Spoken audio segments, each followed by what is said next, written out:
to Good Morning Outdoors, your one-stop shop for the latest news, noteworthy trends, and thought-provoking discussions across the outdoor hospitality industry. From campgrounds and RV parks to glamping, outdoor resorts, adventure travel, and ecotourism, we'll be discussing all things outdoor travel and hospitality, so join us on Good Morning Outdoors every Thursday, wherever you get your podcasts.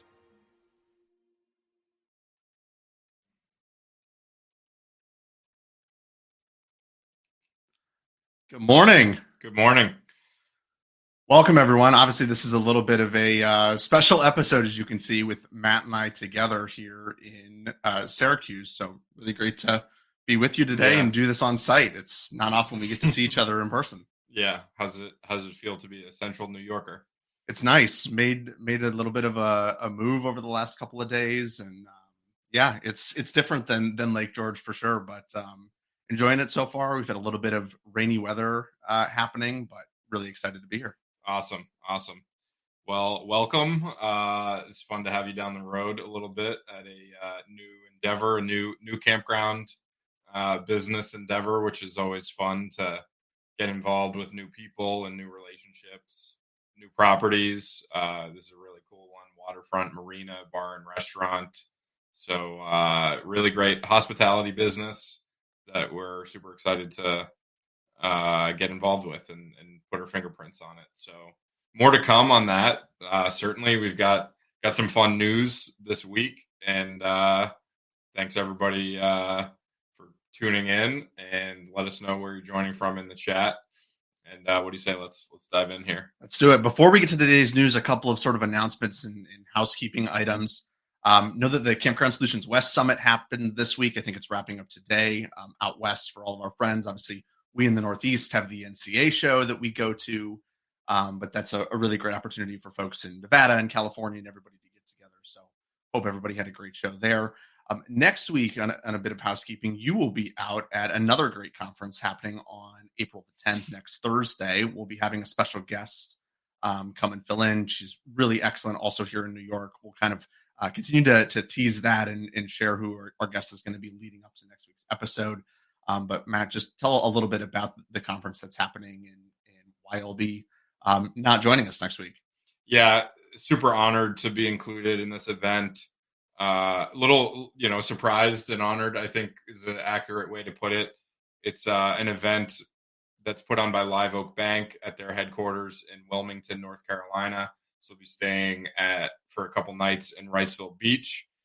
Intimate little event and setting with a few dozen industry executives in the outdoor hospitality industry.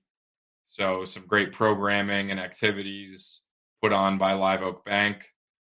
Shout out to the team there. They're one of the top lenders in our business, and honored to be invited. We'll certainly report back upon my return, and should be a lot of fun. Really honored to be included in that group. I think a bit sort of business cliche that I've taken a liking to over the years is that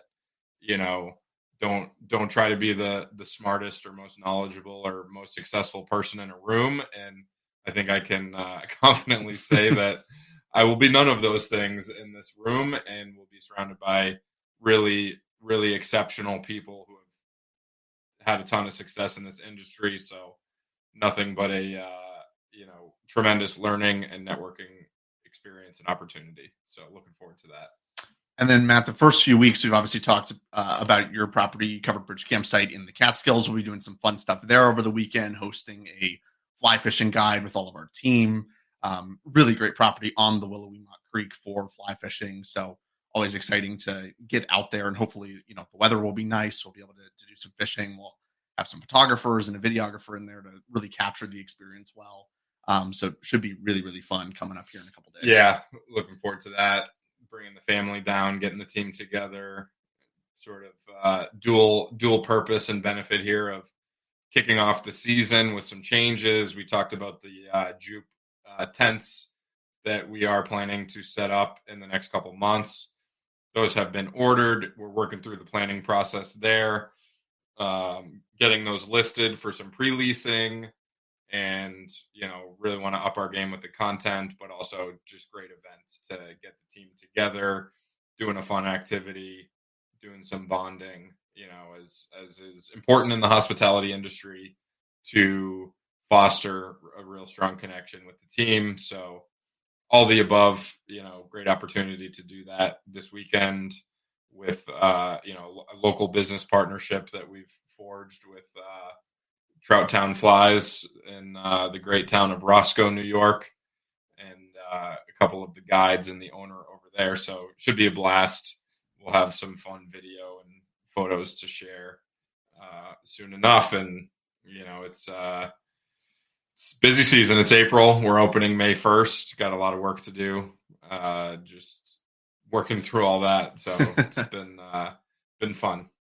Absolutely. Well, with that, I'd say let's jump into the news this morning.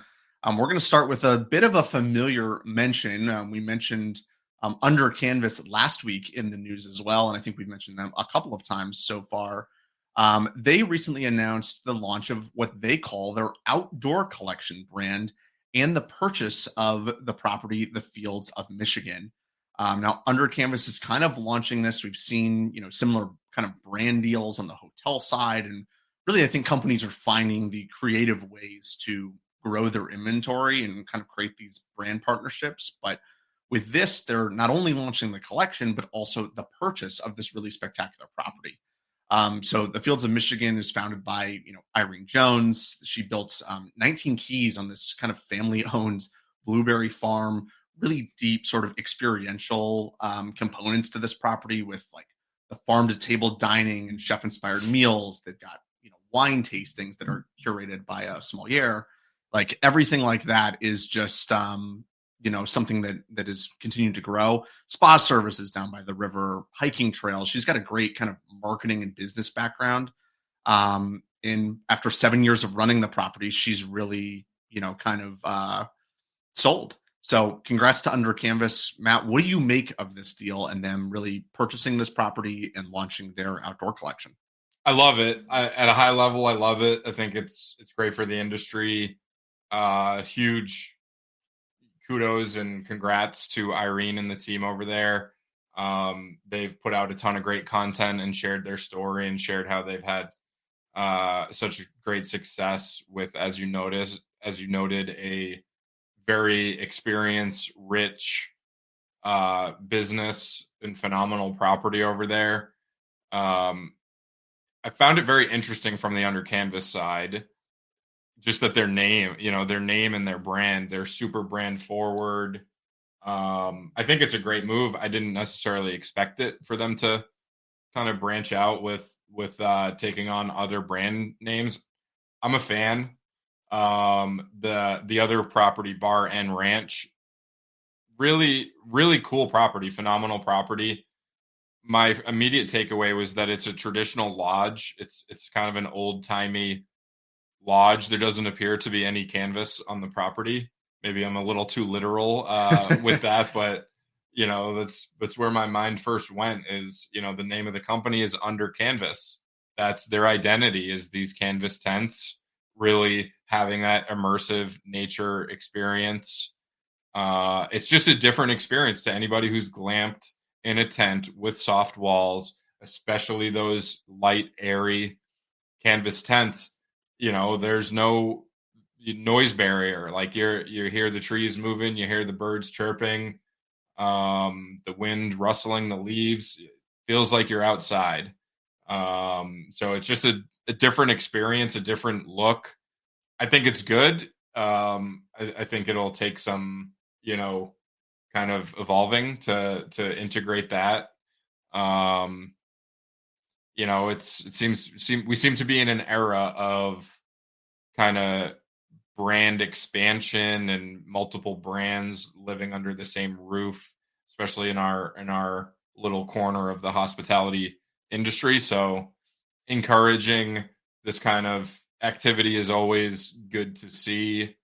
It's fun. It's fun to talk about. It's fun to look at and imagine, how these things are going to evolve and change over time. So I'm all for it.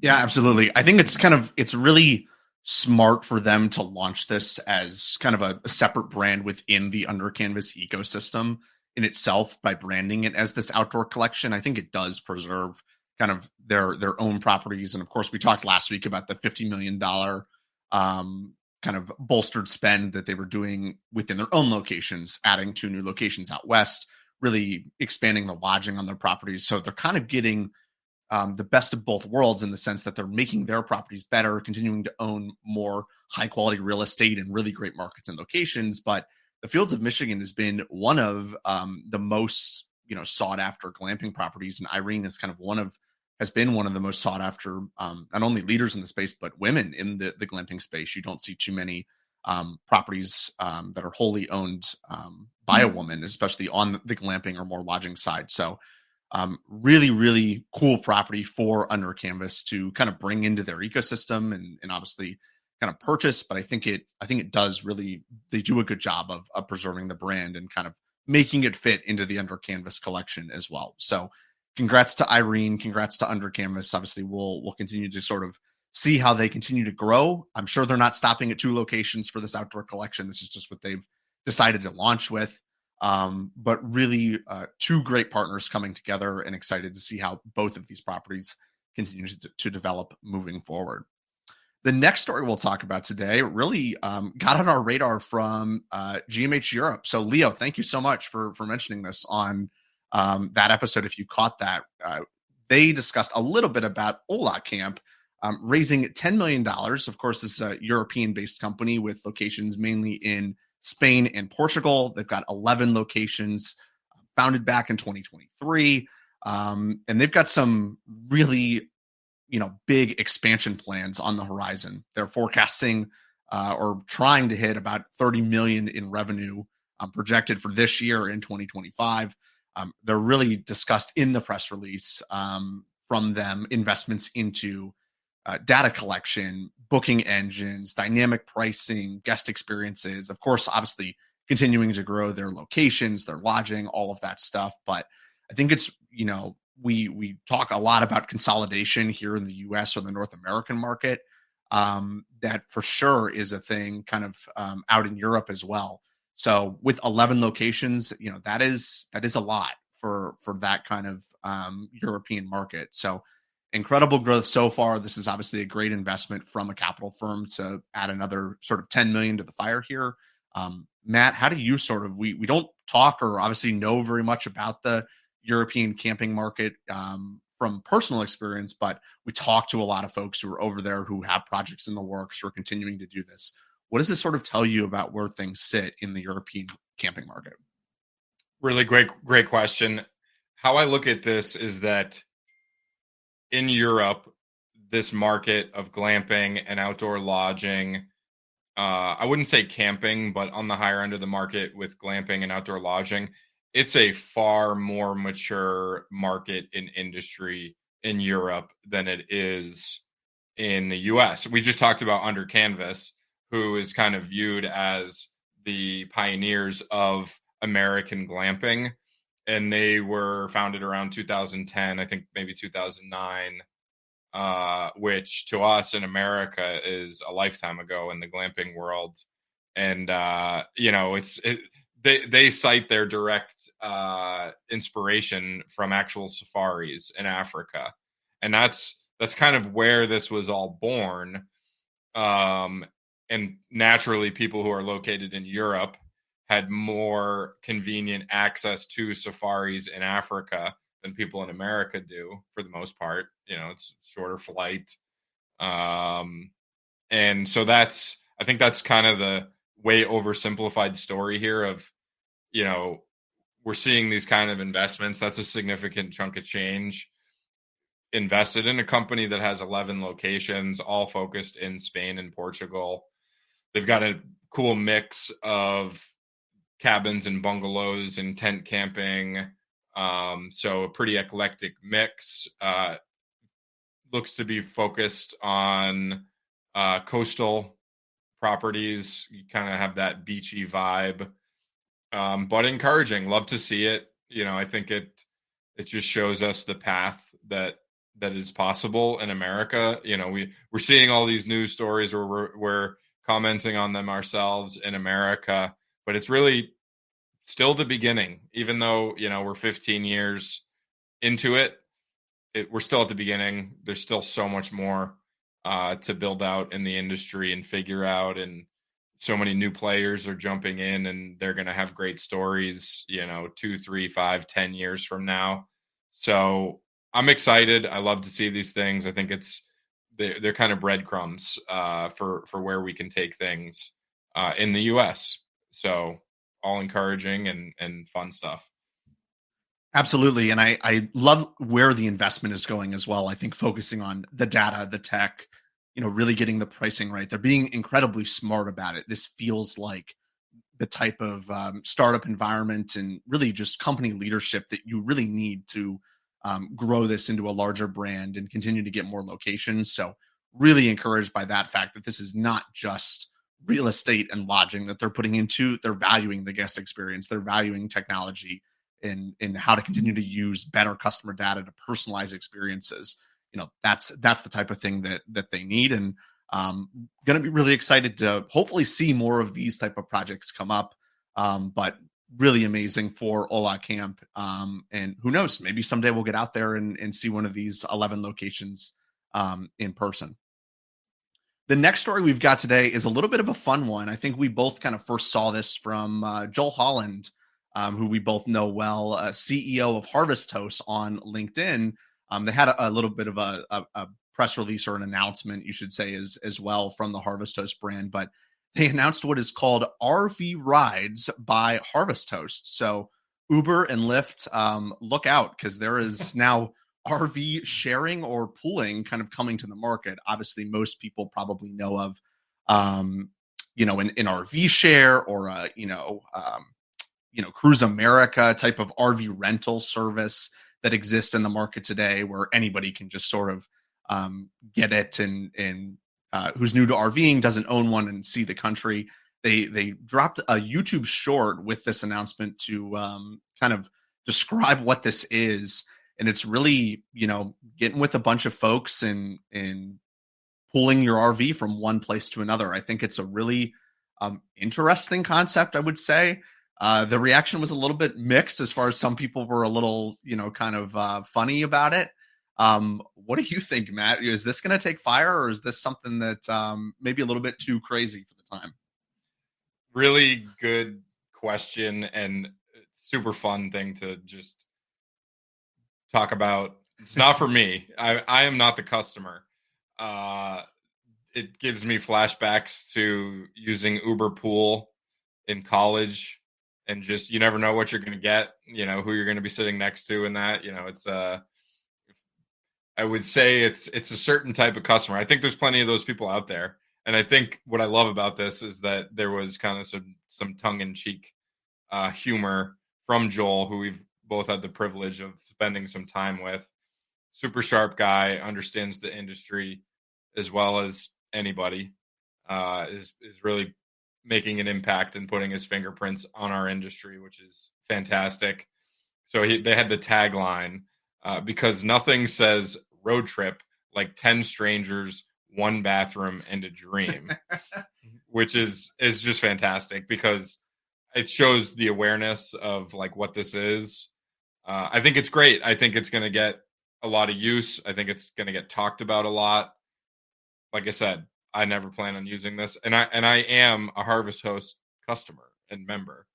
So I believe in what they're doing, but it's kind of provide some commentary on our industry as well, is that camping isn't for everybody. It's for a lot of people, but it's not for everybody. And this is something that I think that follows along that path of not being for everybody. That sounds like a nightmare to me, of sharing such a tight, confined, even if it's a big rig, a big fifth wheel, that's like a tiny home. Like I don't even want to share that with my family a lot of times, let alone a stranger. So that's my take on it. I'm super excited to follow along and see where it goes and see the adoption. I believe in it, but funny and interesting, just not for me as a consumer. Yeah, totally see it. I mean, the way I look at it is I sort of a tool or an app that would allow folks to connect each other would be really interesting. I think there is that fear of even solo camping is not necessarily something a lot of people feel a ton of comfort in doing, at least not for their first or second time doing it. So I think the ways to kind of vet folks and just have a better understanding of like who are these other people that I could be potentially pulling this RV with would be interesting if they can continue to sort of build out ways for Harvest Host customers to almost like match with each other based on the type of experience and how they like to travel and really interesting and also just great data for Harvest Host to have as a part of their network. Joel is no stranger to they've spun up so many other sort of business units or done acquisitions of things like Escapees and Boondockers Welcome and Brit Camp or Brit Stops and all the rest of them. So they're no strangers to sort of building out these other business units. This is for sure a unique one in this sense, but super excited to sort of see how this develops and was a really fun announcement we wanted to make sure we included in this week's news. Next on the docket today comes from a familiar player in the RV industry, from Horizon Management. They had an announcement yesterday in Woodall's about sort of a new management service offering, and we'll sort of give a little bit of commentary about Horizon for folks who maybe are a little unfamiliar, but then want to really use this as sort of a opportunity to talk about how things are shifting. And I think Horizon is really doing a good job of recognizing kind of what's happening and what's coming. So launched in 2004, they are a full service third party management company, but I don't know that I can necessarily say that anymore with this new announcement, in the sense that they've really spun out two different sides of the business with their Ascend and Terrain service line offerings. So they've still got their traditional full service third party management unit for folks who have no interest in operating their campground. You can hire somebody like Horizon to come in and soup to nuts handle it all. But they've recognized that there may be folks on the real estate side of the business who are coming over from the multifamily or space like you did, Matt, who want to kind of get in and understand the business, maybe get their hands dirty, have maybe a decent understanding of how the accounting works or how they want to run the park, but need help in certain operational aspects. So what they've done is really piecemeal a lot of the services that they offer. Horizon has a really in-house marketing agency that they use for all of their clients. Obviously, they have their sort of operational excellence as well, and I think around kind of 8 to 10 different services that they offer. And now they've decided to say, hey, you don't have to come in and give us the whole thing. We really see an opportunity to give a lot of our services in different facets. So, Matt, what do you make of this change at Horizon? And, like I posed, what do you think this says about the industry and kind of where things are headed moving forward? I think it's really smart by the Horizon team, and I don't know them super well. We've connected a little bit. Scott Foos over there. I follow him on social media. He's always posting great stuff.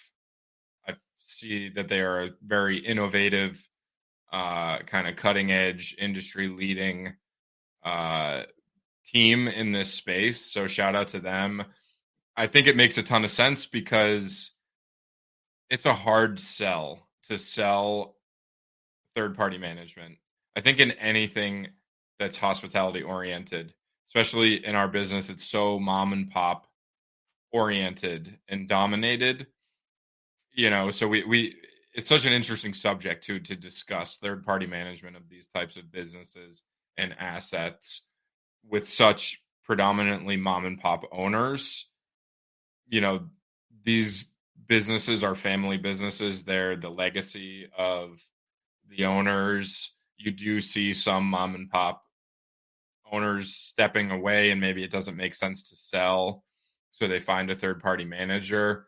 I think it's more common that these third party managers are building relationships with kind of the new age of owners, private equity and investment companies and real estate firms. But even so, it's such a tough enterprise level sale that it's a marriage, it's a business marriage. You're hiring somebody to be very hands-on with your asset, so to me, to maybe offer something that's more a la carte, a smaller lift, a more narrow service allows you to start building that relationship in a more incremental way without kind of getting married to start. So from a business perspective, I think it makes a ton of sense. More offerings, more diverse offerings, more options for the clients and the consumers, if you will, that these management companies are serving. So my understanding is that they're a terrific operator and a really well built team and organization. So I have to assume that this will probably work very well. So excited to stay tuned, and good luck to the team on this kind of new endeavor. It's exciting. Yeah, really, really well said. And Horizon has typically been known for higher end properties, a group sort of portfolio, come in and manage multiple properties. And I think this kind of bridges the gap between a lot of third party management companies don't want to do consulting, and probably for good reason, right? Everybody would kind of just take them up on that offer instead of going the full third party management route. I think this bridges that line really well. Just who are the players and what's the likelihood of the number of those kind of groups available. There just isn't that many of them. And there are multiple really incredible third-party management companies that are obviously all fighting for the same business. And I think it's just really smart to open themselves up, to position themselves in the market this way. And it just gets them in front of more high-quality people and operators. So, yeah, congrats to Scott and Lindsay and the whole team over at Horizon. Really incredible announcement. And yeah, really excited to see how things develop. Our next story is a little bit kind of a trending news topic. We've heard this has been a deep topic of conversation in our industry for the last couple of weeks. And of course, all over the country, this is getting great traction in news, talking, of course, about the sort of US and Canada relationship really affecting our industry in outdoor hospitality and hospitality at large. We saw a really interesting story and piece of news from Pathfinder Ventures this week. They put out they do these sort of reports a few times a year. This is not necessarily your traditional sort of financial reporting, although Pathfinder is a publicly traded company both in Canada and the US. I love their ticker symbol RV in the Canada market, so love the branding on that front. But they put out these sort of investor updates or financial reports every so often. And this one that they recently put out in spring 2025 was all about really the Canadian reservation data. They've got 3 properties that they own in Canada. They've also got 3 that they manage, and they've seen reservations increase 48% year over year at their Canadian properties, which I think tells us a couple of things. One, the campers in Canada still love camping.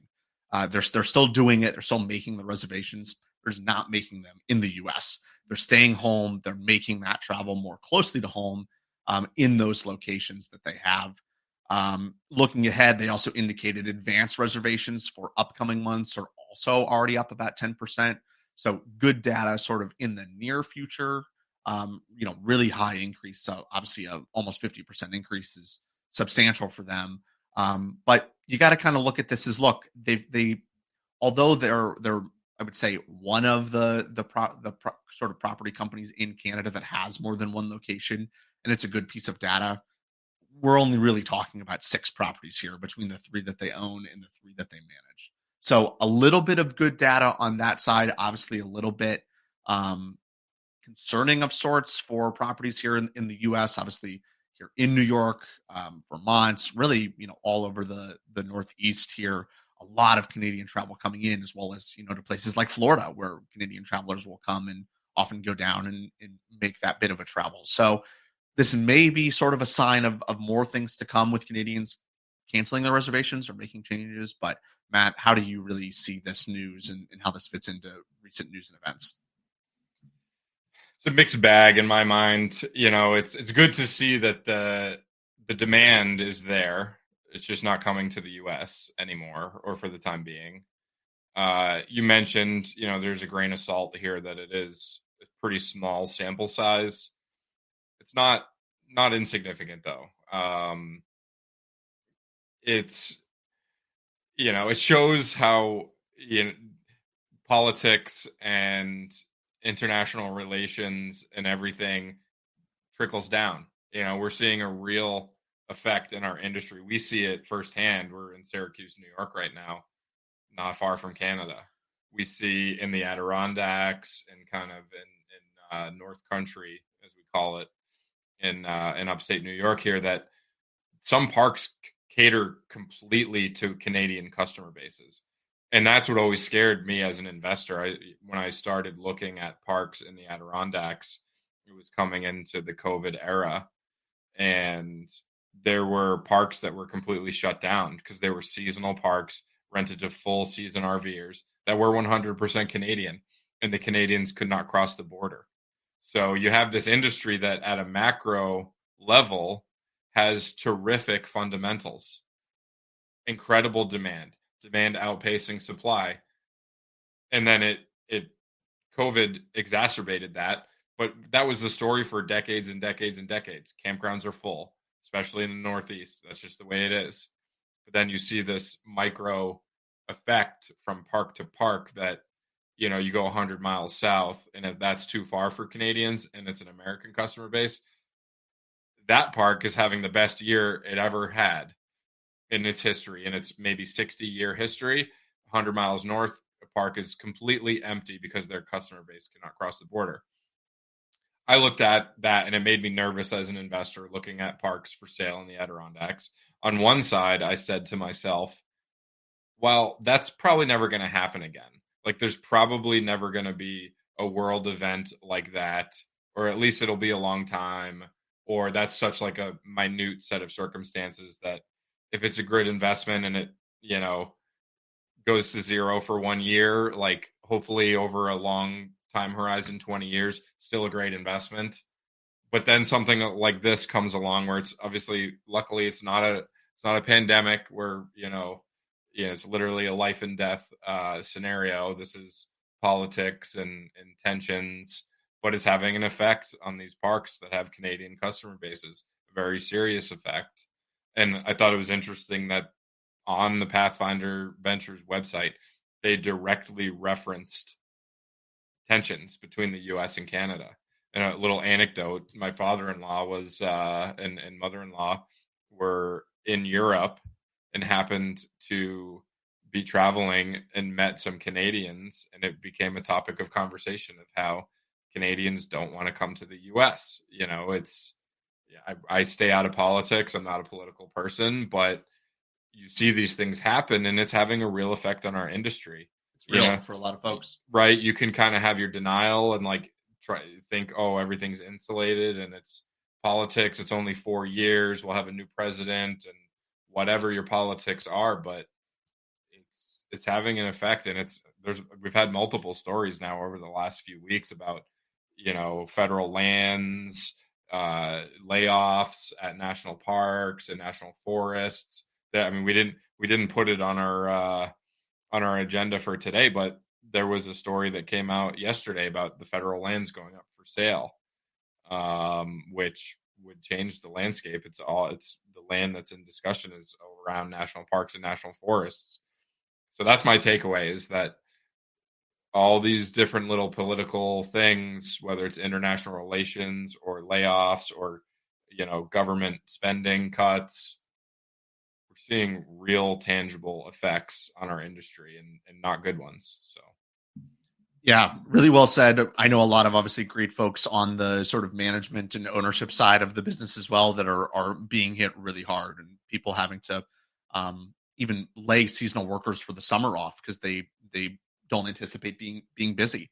They have to open to try and keep the business afloat, as you said. But this is going to be a really, really challenging environment if things don't kind of reverse or change its tide. Obviously, this doesn't affect all of the industry, but these parks that do have such heavy reliance in these areas are kind of grasping for air at this moment, and it's sad to see. These are great parks that didn't really do anything wrong operating the business wise to deserve having this kind of change. But as you said, Matt, well put, that it's affecting everybody in a lot of ways, and for sort of reasons that I think could have been prevented. So really, yeah, interesting data point from Pathfinder with this reporting. We'll obviously continue to sort of monitor how the situation plays out. Folks on the traditional hospitality side of the industry are also having effects in these same markets. This is not just hitting campgrounds. This is hotels and all of the sort of tourism businesses in these towns and areas. So we'll sort of cross our fingers and hold our breath and hope that things change in time for camping season here. And then to round out the stories from today, we're back to national parks. We've covered this again a couple times since we launched Good Morning Outdoors. This is a story from Grand Canyon National Park announcing that their camping fees are increasing more than 65%. And that really is kind of a big headline. You read 65%, you almost get, kind of panicked in a sense of like, holy cow, how high did they raise these prices? A little bit misleading, I think, in the sense that rates at this property are about $16 a night is what they were. They opened this up for sort of comment and public opinion over the last year and only recently made this change. Rates have been raised to $30 a night. When we look at, and Matt, you're a big data guy, I am too, of sort of private versus public tent sites, that is still so incredibly cheap, especially for the national park has 3 separate sort of campgrounds and base camp landing spots. To be that close to something like that and only have to pay $30 a night, that is still such an incredible bargain and deal. They hadn't raised rates in almost 20 years. I mean, this is kind of long overdue. What do you make of these fees increasing at the national park? Surprised they didn't increase them a lot more and a long time ago. Honestly, it gives us an interesting angle into the dynamics between public campsites and private campsites. We have access to a lot of awesome data on the private side. Shout out to CampSpot with their monthly reports that you get through OHI, correct, the Outdoor Hospitality Industry Association. And so we took a peek at that data. They do a really awesome monthly report. The ADR, average daily rate, for tent campsites is almost double what Grand Canyon National Park is charging, which is crazy because this is national data, not national, like Western United States national parks. I think it's not crazy to say that's some of the best camping you can find, especially in Grand Canyon National Park. I mean, that's a global landmark yeah, and just incredible place to go camping. I think it opens up discussion around, why there's such a discrepancy and just, it ties back to our other stories of national park budget cuts. That's a part that does make me nervous is I think a lot of times in national parks and in public camping, it can be a very budget conscious consumer. So they may look at, well, you're doubling my rate, we're increasing it 65%. I'm going to check the math on that. But, if that's coupled with staff cuts and maintenance cuts and all the things that we've heard about, there could be some consequences there. If you're doubling the rate, but the product gets worse, which I think is a very real possibility. And it's a shame, as a private campground owner, I don't own or operate anything near the Grand Canyon, but globally and then from a macro standpoint, if the public sites get more expensive and lower quality, that's a positive financially for a lot of private campground owners. That's a debatable statement because sometimes and a lot of times the draw for a private campsite is people camp privately, but then they venture out to the national park or to the state park for their daily activities. But for whatever reason, they want either the security or perceived security or amenities that a private campground can offer over a public campground. So there's nuance there for sure. But, and it's you look at these, especially in the West, we have some beautiful state parks in New York and in the Northeast and in the East, but you look at them as a business owner or an entrepreneur, and you immediately see that they are hemorrhaging money. They are not profit centers. They're constantly repaving roads and repaving parking lots and building new bathhouses and adding cabins. And they are absolutely not profitable. They are hemorrhaging money. So it's good to see that hopefully occupancy can stay up and they can kind of mitigate some of that deficit that all of these campgrounds, quite frankly, have to be operating at. I mean, it's a great natural resource in our beautiful country. So I hope it does nothing but, accentuate that and improve access to that and improve funding and all that. But with everything else that's going on, it's a question. Absolutely. Yeah. Really, really great location. Really interesting to see this move kind of come. Obviously, this is timely, right? Right before the peak of the season, and Memorial Day kind of kicks things off. So yeah, really interested to see how this really affects their occupancy and data moving forward. Wow, that was quite the rundown today. I think we got through like 6 or 7 stories. This may be the most jam-packed week we've had so far. Really hope everybody tunes in next week. As we mentioned at the top of the show, we will have a little bit of a special guest host with Matt out. I'm at a great conference. I'm sure he'll have some great insights the following week. But hope you'll join me and our special guest that we'll tease throughout the week next Thursday on the show. Hope everybody has a fantastic rest of the week. Share this with a friend if you found this valuable, and we'd really appreciate all of the listenership and support we've gotten thus far. All right. We'll see you guys next week. Bye-bye.